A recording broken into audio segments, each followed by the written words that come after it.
উৎসব মুখর শহরে হঠাৎ নেমে এলো বিপর্যয়। পুজোর দ্বিতীয়াতেই যেন ঘনিয়ে এলো দুর্যোগ। এবার নাকি মায়ের দোলায় আগমন, আর যার ফল হাতে নাতে পেয়ে গেল শহরবাসী। মঙ্গলবার ভোর থেকে টানা বৃষ্টিতে কার্যত বিপর্যস্ত মহানগর। হাওয়া অফিসের কথায় এদিন কলকাতায় দেখা গেল পাহাড়ি মেঘ ভাঙা বৃষ্টির চিত্র। সাধারণত টানা 1 ঘন্টায় 100 মিলিমিটারের বেশি বৃষ্টিকে বলা হয় ক্লাউড বাস্ট। আলিপুর আবহাওয়া দপ্তরে জানিয়েছে, মঙ্গলবার কলকাতায় 7টি জায়গায় একটানা ঘন্টা খানেক ধরে 100 মিলিমিটারেরও বেশি বৃষ্টি হয়েছে। কিছু এলাকায় আবার 2-3 ঘন্টায় 200 মিলিমিটারেরও বেশি বৃষ্টির রেকর্ড করা হয়েছে। ফলে জল যন্ত্রণা সর্বত্র। রাত 12টা থেকে ভোর 5টা পর্যন্ত রেকর্ড বৃষ্টি হয়েছে গোটা শহর জুড়ে।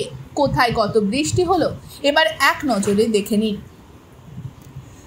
Garia Kamdahari 332 millimetre, Jodhpur park 285 millimetre, Kalighat 280.2 millimetre, Topsia 275 millimetre, Ballygunge 264 millimetre, Chetla 262 millimetre, Mominpur 234 millimetre, Chingrighata 237 millimetre, Kamar Bazar 217 millimetre, Dhapa 212 millimetre, CPT canal 209.4 millimetre, Ultadanga 207 millimetre, Kudghat 203.4 millimetre, Pagladanga 201 millimetre, Kulia 196 millimetre, Thanthania 195 millimetre.